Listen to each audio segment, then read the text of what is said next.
तेच मी म्हटलं निवडून आयुक्तावर जर ऑप्शन घेण्यासाठी तक्रार करून ती कचरा डब्यात टाकतात निवडून आयुक्त. निवडून आयुक्ताला आणि उद्या कोर्टात जर त्या एखाद्या सत्ताधारी पक्षाने गेलं तर त्याच्यावरती काही कारवाई पण होत नाही निवडून आयुक्तावरती. म्हणजे लोकशाही आहे का असं ना. आता पैसे वाटप झाले, आता मगाशी एका छत्र्या वाटप घेऊन आले होते दारापर्यंत आमच्या. म्हणजे वाटप करून तुम्ही मतदान घेणार आहात का? कोणत्या पक्षाने वाटतं? तो मला वाटतं अपक्ष म्हणून उभा होता, छत्री वाटप होते. मला असं वाटतं की मतदान देणं हे खूप गरजेचं आहे, पण ॲट द सेम टाईम आम्हाला अजिबात सक्षम उमेदवार कोणी नाही आहेत. म्हणजे मला असं वाटतं मतदार हेल्पलेस आहेत. काय एकाला कोणातरी निवडून द्यायचं म्हणून देतो आहे, पण असं काही खूप काही आमच्या निवडणूक झाल्यावर आमच्या आयुष्यात खूप फरक पडेल असं काही आम्हाला वाटत नाही आहे. हे जे एवढे जोरजोरात लाऊडस्पीकरवरनं रिक्षातून वगैरे फिरून प्रचार करतात याची काही गरज नाही, त्यांचं काम बोललं पाहिजे. नमस्कार, मी अक्षता. आपण पाहताय मुंबई आउटलुक. राज्यात सध्या जिथे पाहाल तिथे महापालिकांच्या निवडणुकांचं वारं वाहत आहे आणि ही मतदानाची जी प्रक्रिया आहे ती अगदी उद्यावर येऊन ठेपलेली आहे. मात्र जेव्हा महापालिकांच्या निवडणुका जाहीर झाल्या, त्यांची घोषणा झाली, तेव्हापासून लोकांमध्ये एक वेगळी उत्सुकता होती. मात्र आता या एका महिन्यानंतर बऱ्याच घडामोडी राज्यात घडलेल्या आपण सगळेजण पाहिले असतील. या घडामोडी ज्या होत्या त्या काही छोट्या नव्हत्या. म्हणजे अगदी आचारसंहितेचा सगळ्याच पक्षांकडून भंग केला गेला, पैसे वाटण्यात आले, चांदीच्या वस्तू वाटण्यात आल्या. जे काही करता येईल ते राजकीय पक्षांनी आपापल्या परीनं या निवडणुकांच्या आधी प्रचारामध्ये सगळं काही केलेलं आहे आणि याचा परिणाम मतदारांवरती खूप मोठ्या प्रमाणावरती झाला आहे. आम्ही जितकं फिरतोय लोकांमध्ये, त्यांच्याशी बोलतोय, कुठेतरी लोकांमध्ये एक भीतीचं वातावरण देखील पाहायला मिळतंय आणि त्याच अनुषंगानं आज आम्ही त्याच अनुषंगानं मतदारांना काय वाटतंय, जे राज्यात सगळ्या घडामोडी सध्या सुरू आहेत त्याच्यावरून त्यांना काय वाटतं हे जाणून घेण्यासाठी आज आम्ही नेरूळमधल्या एका पार्कमध्ये आलेलो आहोत आणि आम्ही स्थानिकांकडून त्यांचे काय मुद्दे आहेत किंवा त्यांना काय वाटतं मतदान प्रक्रियेविषयी ते सगळं आज आम्ही जाणून घेणार आहोत. काका, तुमचं नाव? लक्ष्मण भोईर, तुम्ही राहायला कुठे? सेक्टर 15 नेरूळ. नेरूळमध्येच राहता. किती वर्षांपासून? इथं 25 हजार राहतो. मग मला सांगा की आत्ता निवडणुकाच्या होत आहेत, एक वातावरण बघताय, सध्या काय परिस्थिती आहे? आता परिस्थिती बघता तर काय, आता आत्ताच्या परिस्थितीमध्ये एक लाट जाते, कुठे जाते आणि ज्याला तिकीट नाही मिळते उड्या मारून इकडे तिकडे जात आहेत. बरोबर. आणि त्याच्यामुळं काय होतं, नक्की कोण येईल काय सांगता येत नाही. फक्त सर्वजण मोठे मोठे आश्वासन देतात. कोण मराठी माणसं देत आहेत, कोण परप्रांतीय देत आहेत. काय आश्वासनं दिली जातात? आता कोणी छत्र्या वाटतात, कोणी बोलतं हे मराठी माणसासाठी करतात, खाली नावाला करतात. मराठी माणसं आता मराठी माणसाच्या टालवरची खाली लोणी लुटत आहेत. आता सत्ता जेव्हा प्रत्येकाला सत्ता हवी असते, दुसरं काही नसतं. सत्ता मिळाली की सर्व गोड. आता या आपल्याशी दाखवतं की आम्ही त्यांचे दुश्मन, पण पाठीमागं त्यांचे एकत्र सर्व चालू असतं. खाली जनतेला खाली भुलवणारे, थाप मारायचे त्यांचे धंदे चालू असतात. आणि निवडणुका जे होतात ते कशा होतात, आता जे पाहतो का त्या राजीव गांधींनी काय ते पकडले होते निवडणूक आयुक्त. आणि मेन म्हणजे केंद्र सरकारने जो कायदा बनवला गेल्या वर्षी 24 मला वाटतं काहीतरी डिसेंबर 24ला जो पार्लमेंटमध्ये पास पण झाला का आयुक्तावरती कुठल्याही प्रकारे ऑप्शन घेतलं तरी काय होणार नाही. तो आयुष्यभर तो सुरक्षित आहे.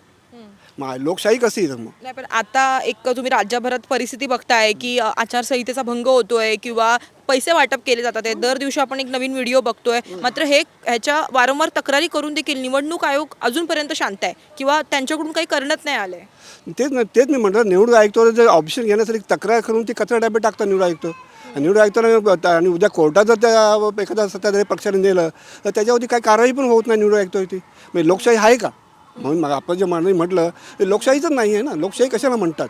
एखादा मनुष्य प्राणी आहे, तो चुकी करू शकतो, मी नाकारत नाही आहे. तो कोणी आहे, पंतप्रधान असेल की छोटा माणूस असेल, पण चुकी झाल्यानंतर त्याला पनिशमेंट द्यायचा अधिकार सर्वांना सारखाच आहे. न्यायाच्या दरबारात सर्व सेम आहे. निवडणूक आयुक्ताने जर एखादी चुकी केली तर त्यांना शिक्षा देण्याचा जाब विचारण्याचा अधिकारच त्यांनी पक्षाकडे काढून घेतलेला आहे. असं ना. आता पैसे वाटप झाले, आता मगाशी एका छत्र्या वाटप घेऊन आले होते दारापर्यंत आमच्या.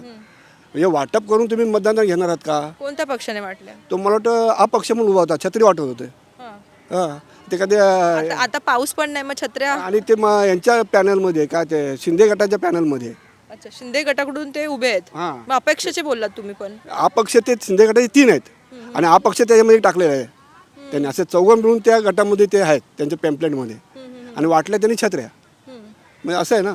म्हणजे तुम्ही मतदान विकत घेताय का आमच्याकडून?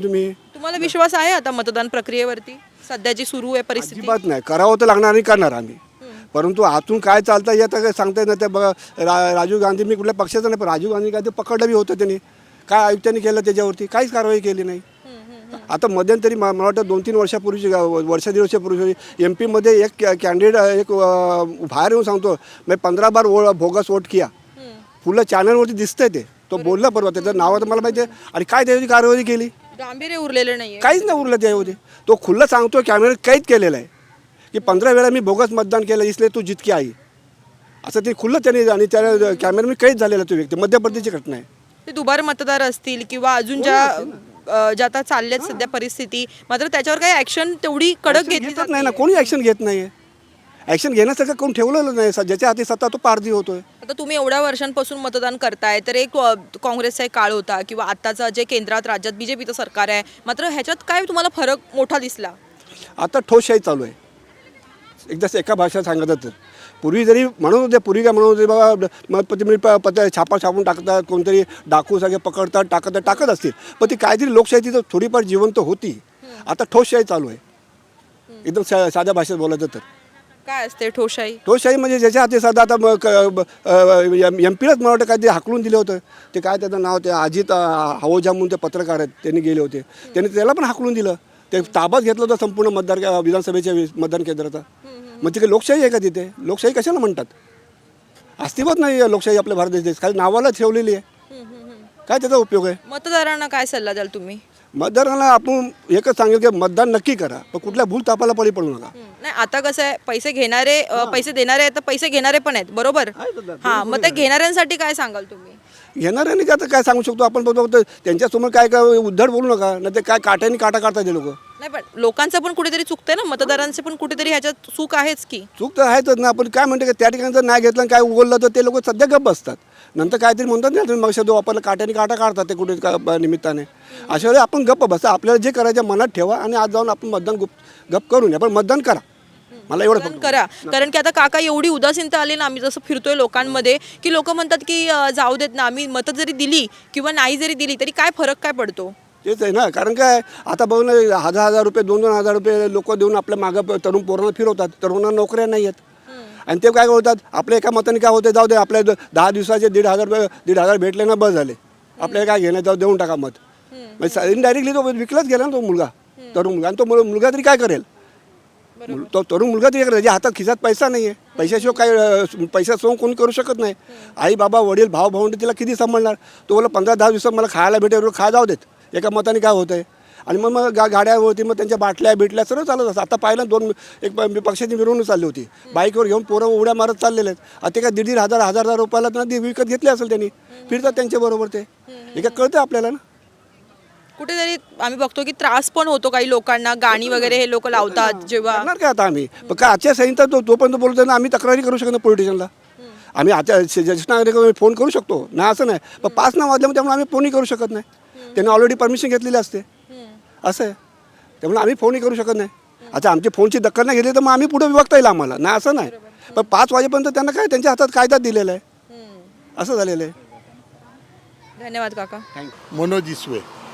कुठे राहिलाय तुम्ही? मी इथे सेक्टर 15 मध्येच राहिला आहे. किती वर्षापासून राहता? मी 45 वर्षापासून इकडे आहे. म्हणजे खूप गोष्टी तुम्ही बघितल्यात, राजकारणातल्या असतील, स्थानिक समस्या असतील. सगळं माहिती आहे. मला सांगा, सध्याच्या जी राजकीय परिस्थिती सुरू आहे राज्यामध्ये, ज्या घडामोडी घडतात आहेत, काय वाटतं एक मतदार म्हणून? आता अगदी उद्यावरती मतदान आलंय, काय वाटतं? तर मला तर वाटतं की पहिलं कसं विकासावर किंवा कशावर मतदान व्हायचं, किंवा स्थानिक समस्या, लाईटचे हे ते अमुक तमुक छोट्या छोट्या गोष्टी मतदान. आता तर सरळ जातीवर मतदान व्हायला लागले. म्हणजे हा हिंदू, तो मुसलमान, तो पारसी, तो इकडे, अशा पद्धतीचं झालेलं आहे. आणि आपला मराठी माणूसच आपल्याला मतं देत नाही. कुठेतरी पैशाची प्रचंड लालच चाललेली आहे.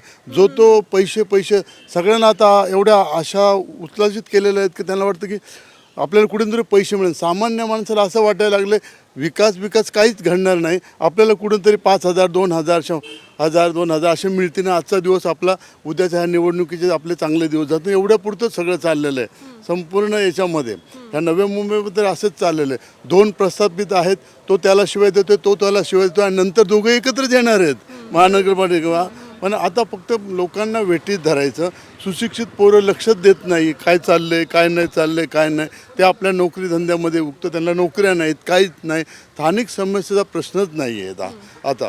पहिलं पूर्वी सगळेच मिळून काम करायचे. बघा महानगरपालिकेला आपलं स्वतःचं धरण आहे, इतकी चांगली व्यवस्था आहे सगळं. पण झोपडपट्टी भागामध्ये त्यांनी सगळी वाट लावून ठेवलेली आहे. आणि आता सगळ्यांचं लक्ष काय आहे, रिडेव्हलपमेंट. म्हणजे आता सगळे बिल्डर घुसले. जे नगरसेवक होते ते झाले बिल्डर. हां, मग ते आता बघतात की कुठे आपल्याला याच्यातून फायदा होईल. पण असं स्थानिक समस्यावर असं कोणी निवडणूक लढवली जातच नाही आहे. नाही, पण जे मतदान करतात, जे नागरिक मतदान करतात ते बघत नाहीत का? आता तुम्ही जसं म्हटलात की विकास हवाय लोकांना, मग विकास हवाय तर मग पैशाला का बोलतात? आता काय म्हणा, गरज बघा, बाकीचे लोक काय पाहत नाही, पण सामान्य लोक आहेत ना, सामान्य लोक त्यांना आता बाहेरून आलेले आहेत.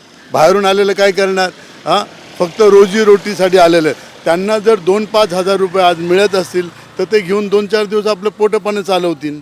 त्यांना काही पडलं नाही, काही जरी नाही. पुढचं 5 वर्षाचं भविष्य गेलं तरी नाही नाही, इकडे राहणारे लोक 60% बाहेरचे आहेत ना. 60 आणि गाववाले तर प्रस्थापित आहेत. त्यांना काय, त्यांचं भरपूर मराठी माणूस कुठे आहे मग इथला? इथला मराठी माणूस हा बेटबेकार झाला आहे. कोणत्या तरी पक्षासाठी काम करतो, थोड्या पैशासाठी आमिषाला बळ पडतो, ही स्थिती आहे. आणि मग मोठ्या मोठ्या गप्पा मारायचा. हिंदू तो मुसलमान, हा बाहेरचा हा आतला. मग मराठी माणसाला किंमत शून्य आहे ह्याच्यामध्ये. जो मतदार, आता त्यांना माहिती आहे मतदान कोण करणार आहे आपल्याला, हा बाहेरचा आलेला माणूस बरोबर मतदान करणार आहे. मराठा अस्मिता ही पुसतच चाललेली आहे. मराठी माणसाला तेवढीशी किंमत नाही आहे. आपण जे बोलतो ते. पण आता राज ठाकरे तर किती आवाहन करतात आहेत आणि परवाही त्यांनी केलं सभेमधून. मग आता तरी काय मराठी माणूस जागा होईल की नाही?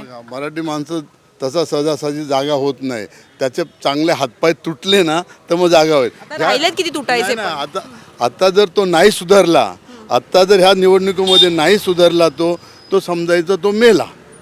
त्याला मग जागा नाही. त्यांना नोकऱ्या बी फार कमी होणार, सगळंच काय होणार. आता हे काय, मी एवढे मोठे मोठे शब्द वापरत नाही, अदानी वगैरे, आपल्याला तेवढं गरज नाही. आपल्याला नव्या मुंबई पुरतं, नेरूळ पुरतं हे तरी जरी पाहिलं तरी इतरचे गार्डनचे याचे कसले कॉन्ट्रॅक्टर असो, मेन कॉन्ट्रॅक्टर सगळे बाहेरचेच आहे, गुजराती आहेत. बाकी आणि मराठी कॉन्ट्रॅक्टर आहे कुठे इकडे? हे लेबर काम करतात. आपले वॉचमॅन मराठी, आपले कोणते वॉचमॅन, माळी काम करणारे वॉचमॅन, झाडू मारणारे. अहो, गाववाले खानदानी आगरी लोक, त्यांना झाडू मारावं लागतोय. बघा ना, म्हणजे आम्हाला रक्त खवळतं आमचं की हे लोक, आपलेच लोक कॉन्ट्रॅक्ट घेतात आणि आपल्याच लोकांना हे अशा नोकऱ्या देतात. आपलं एकही महानगरपालिकेमध्ये आपला एक माणूस परमनंट नाही. सगळे कॉन्ट्रॅक्ट कुणाचे? कॉन्ट्रॅक्ट कुणाचे? बाहेरच्या लोकांचे. कॉन्ट्रॅक्ट आपले नाही. गाववाल्यांना सब कॉन्ट्रॅक्ट. म्हणजे बघा, आमच्या ते इथं प्रस्थापित आहे, त्यांचं गाव आहे, त्यांची माती आहे, त्यांचं इथं घर आहे, सगळं आहे. हां, आणि ते सब कॉन्ट्रॅक्टर. मेन कॉन्ट्रॅक्टर कोण? गुजराती, भैया, अमुक. आणि आपले काय? आपले लेबर.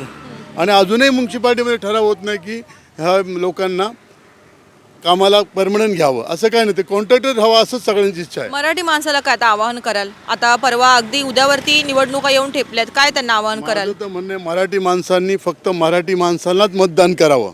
मग तो कोणत्या पक्षाचा मी सांगणारच नाही आहे, पण जो तुमच्या कामाचा आणि खरोखर प्रामाणिक आहे त्याला मतदान करा. बाहेरच्या लोकांना मतदान करू नका. बाहेरच्या लोकांना राजकर्ते आपले उरावर घेऊ नका. हेच मला मराठी माणसाला आव्हान आहे की त्यांनी खरोखर मराठी माणसाला, मी म्हणत नाही अमुक एक पक्षालाच मतदान करा, पण तो मराठी असेल तुमच्या कामाचा आणि खरोखर. हे कोण आता आलेत नुसतं असंच सांगतात, ते हे करा ते करा, पण काही करत नाहीत. ते फार हे प्रॉब्लेमॅटिक गोष्ट आहे. मराठी माणसाने जागरूक होणं आणि जागरूकपणे मतदान करणे आणि मराठी माणसालाच मतदान करणं, हे मी त्यांना सांगेन. आता माझा एक शेवटचा प्रश्न की आता आचारसंहितेचा सगळ्याच पक्षांकडून भंग झालेला आहे जवळपास, मग ते कोणताही पक्ष असो. पण हे जेव्हा सगळ्या परिस्थिती ज्या घडत आहेत, एकंदरीत लोकांचा पण कुठेतरी विश्वास उडाला आहे की आपण मतं देणार पण ती जाणार कुठे? बरोबर, पैसे वाटप सुरू आहे, हाणामाऱ्या सुरू आहेत. आता 4 ठिकाणी पैसे पकडले, आता 4 ठिकाणी पैसे पकडले असं व्हिडिओ पाठवतात लोक. आणि ते पोलीस स्टेशनलाच मी चाललो होतो आता त्या संबंधित. म्हणजे असं बी होतं बा, पैसे आता वाटप सुरू झाले आणि ते पकडले जात आहे. आणि तरी पोलीस आयोग आत्ता पण बॅनर कोण आहे? प्रत्येकाच्या कार्यालयावर बॅनर आहेत. ते आचारसंहिता म्हणजे 5 वाजता उतरले पाहिजे ना, कोणी उतरलेले नाहीत. अर्ध्या लोकांनी उतरले नाही. त्याला निवडणूक आयोगाचं अजिबात लक्ष नाही आहे.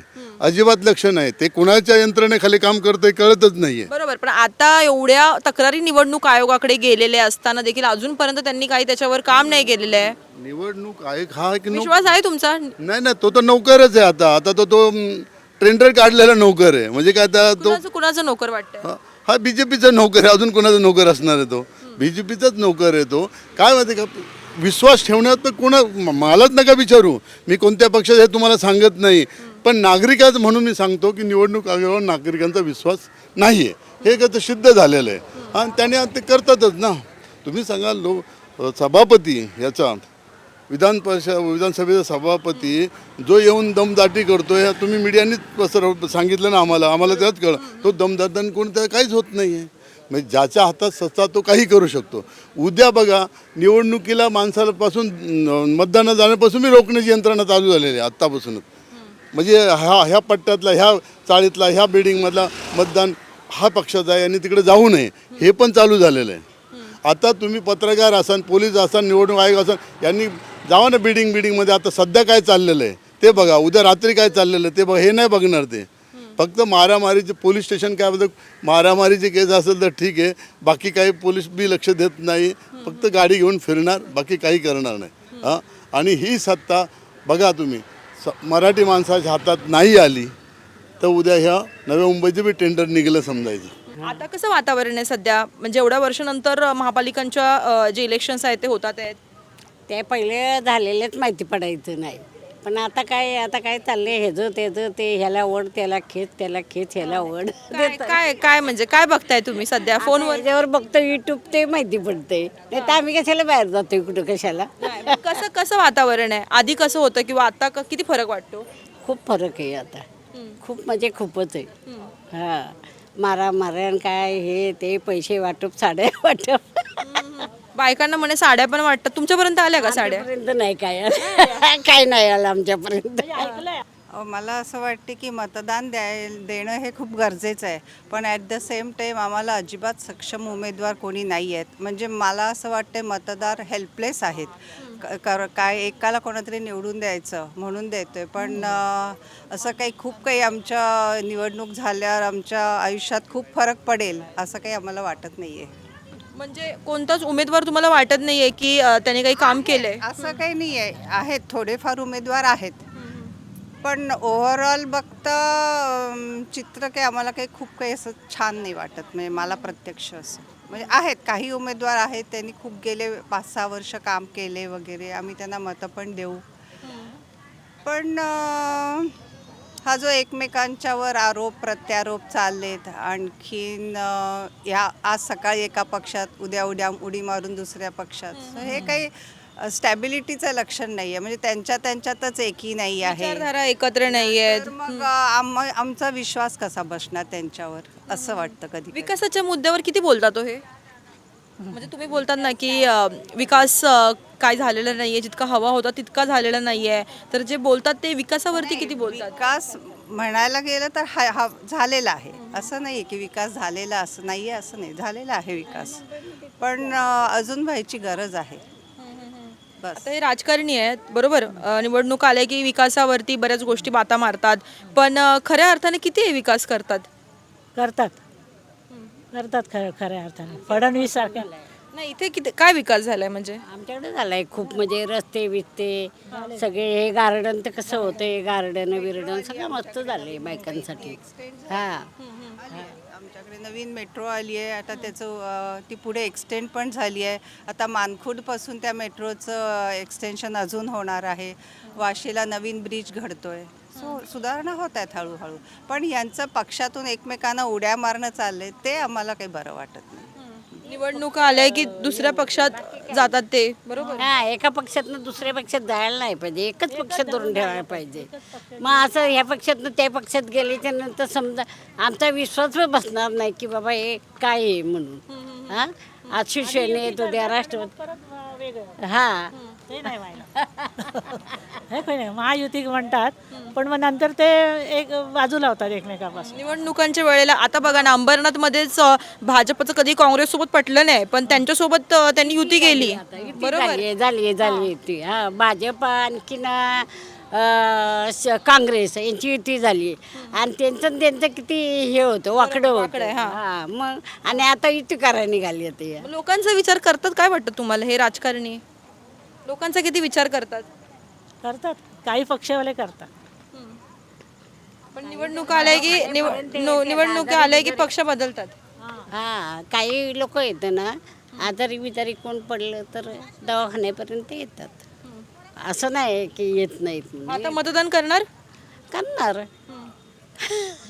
ते तर करावंच लागणार ते तर करावंच लागणार कशाला फक्त आहे आपण कोणाला तरी निवडून देणारच. नाही पण आता कसं आहे ना काही जणांना वाटतं की जरी आम्ही मतदान केलं तरी ते कुणाला जाईल बरोबर एक विश्वास राहिलेला नाहीये लोकांमध्ये हां तर या सगळ्या गोष्टी घडतात आपल्या आजूबाजूला त्याच्यामुळे लोकांना काय आवाहन कराल जी लोक आपल्या घरी बसतात मतदानाला जात नाही त्या लोकांना काय सांगाल त्यांनी अवश्य जायला पाहिजे.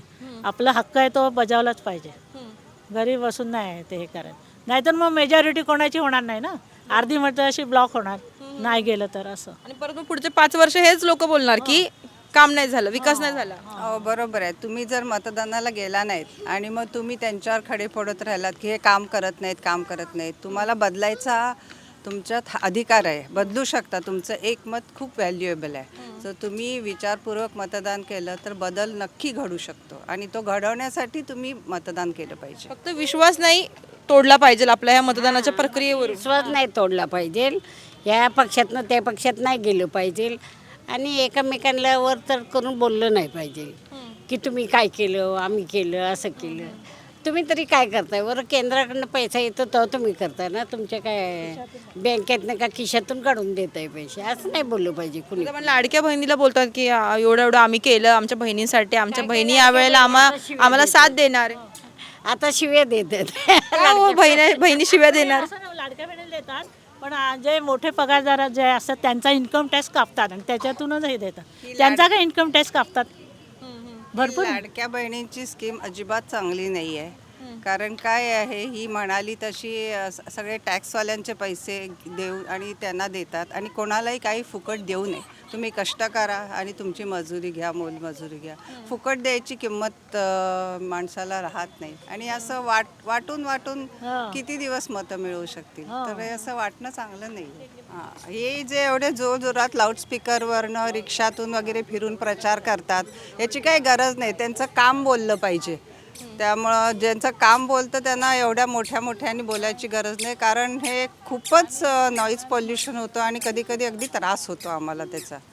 तर एवढ्या जोरात प्रचार करायची काही गरज नव्हती. ज्येष्ठांचा विचारच करत नाहीत हे जे प्रचार वगैरे करताना. काय लहान मुलं असतील आजारी माणूस असतात लहान मुलं असतात ते घाबरतात घरात हा झोपेची कधी बी ओरडतात.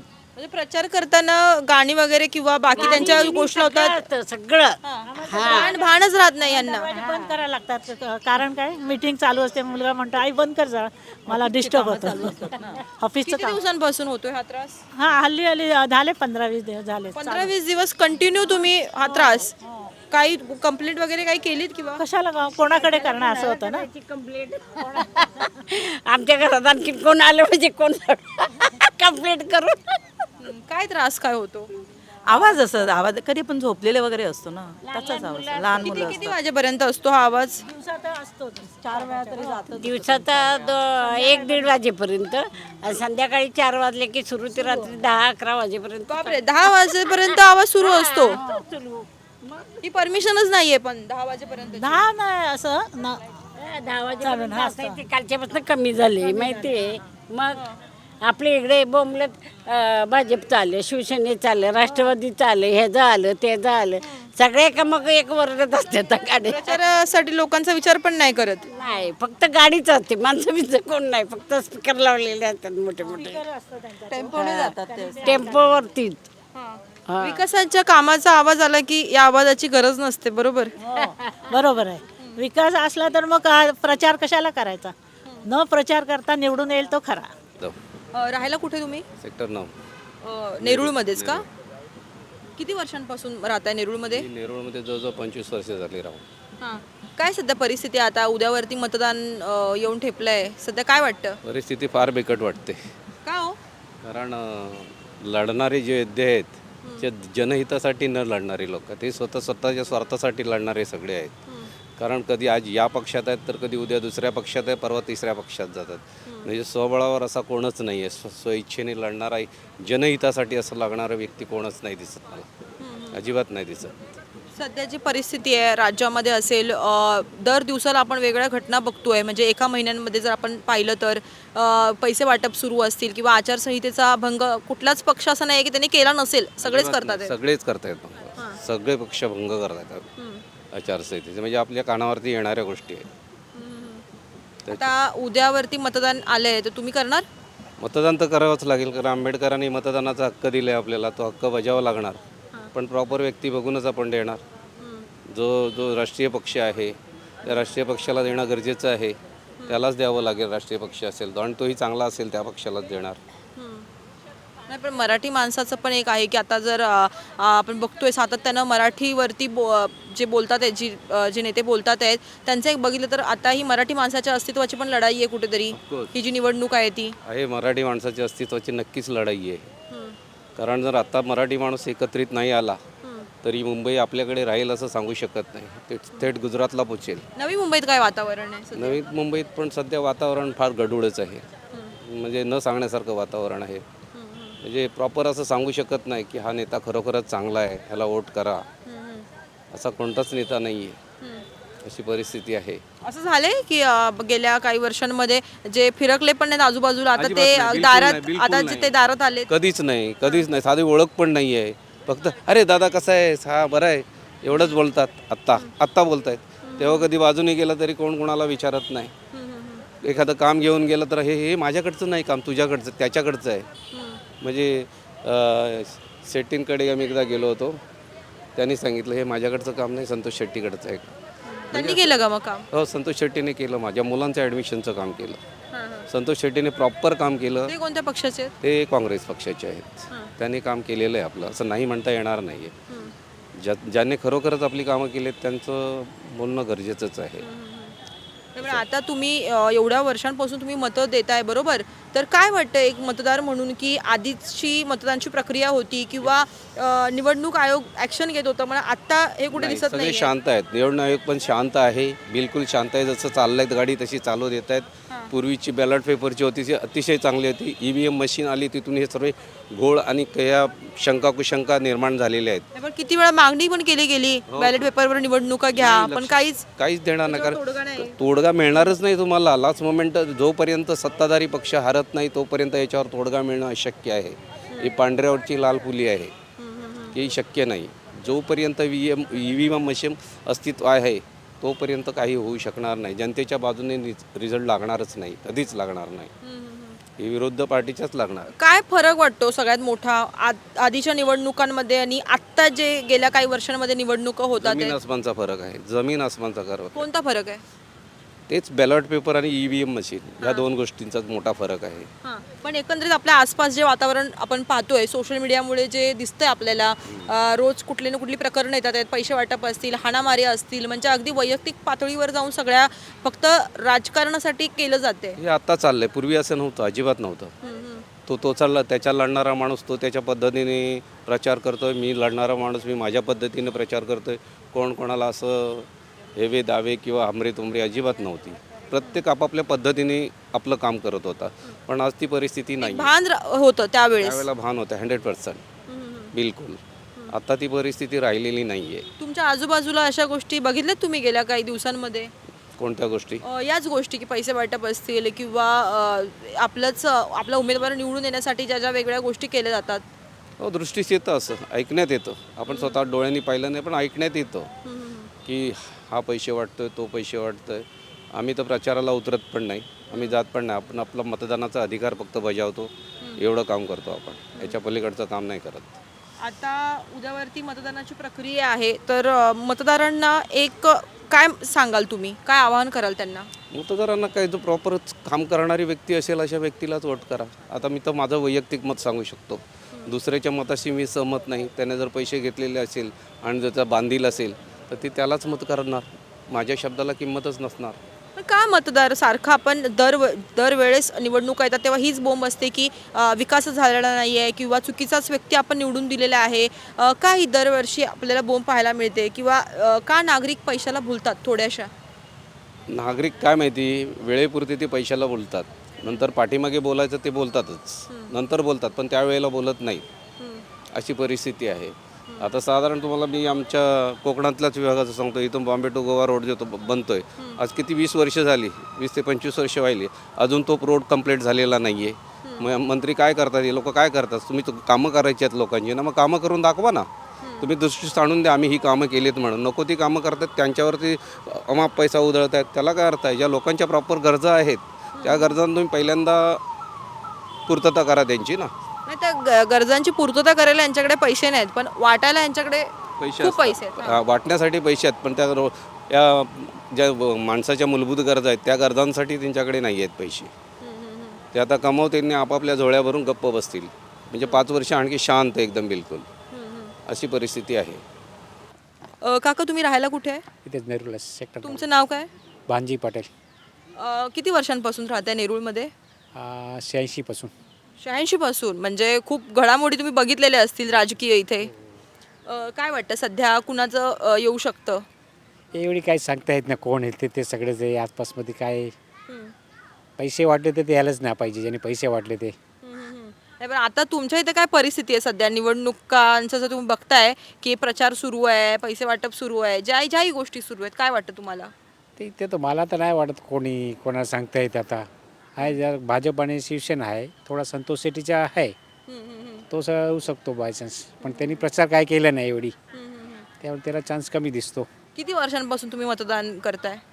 पाहिलं तेव्हापासूनच. म्हणजे तरी किती वर्ष झाले? इथे म्युन्सिपालिटी इलेक्शन तर इथे म्युन्सिपालिटी आली त्याच्यानंतर झाले. पहिले अगोदर लोकसभा हे विधानसभाची चालू होते, इलेक्शन केले वोटिंग. मग आता इतक्या वर्षांपासून वोटिंग करताय तर काय वाटतं तेव्हाच्या वोटिंग्स कशा होत्या, म्हणजे आत्ताच काही वर्षांपूर्वीच्या किंवा आत्ताच्या हल्लीच्या ज्या निवडणुका झाल्यात, काय फरक काय वाटतो? नाही, हल्लीचं जे लोकसभाचं इलेक्शन झालं ते तर काय, त्यात तर काय नव्हते, ते बरोबर झाले. तर म्युन्सिपालिटीमध्येच गडबड झाले जास्त करून. काय वाटतंय गडबड कसली आहे? पैसे वाटत, हे करा ना, पैसे वोट करा, नंतर काम कोण करणार आहे? पैसे घेतले आपण तर. पण आता मग घेतात पण ना लोक पैसे. आपण आत्ता पैसे घेतले आपण, त्याचे आपलं काम असेल करणार कुठे ते? पण लोक घेतात म्हणूनच ते लोक पैसे वाटतात इतकी. लोकाला मागून घेते. काही लोक आहे ते पैशासाठीच वोटिंग करते, त्यांना काय पैसेच पाहिजे. काही लोकांना आपली वोटची किंमत समजत नाही, ते काय वोटची किंमत आहे. पैसे म्हणून गाते. आज 1000 रुपये घेतले, 5 वर्ष किती झाले? एक दिवसाचं 27 पैसे हिसाब केले तर आपण 27 पैसे होईल ना पर दिवसात. आपण मोबाईलचे रिचार्ज करतो 10 एक दिवसात 10 रुपये लागते. तरी पण हे लोक 500-1000 साठी बोलतात. 27 पैसेसाठी घेते ना 1000 रुपये. आले 27 पैसे काहीतरी होते, 27 पैसे किंमत काहीतरी. नाही लोकांना आपल्या एका वोटची. वोटाची किंमत काय समजतच नाही ना, काय वोटाची किंमत येते. लोक आता पैशाचे पागल झाले, पैसे मागे सगळे गेले आहेत.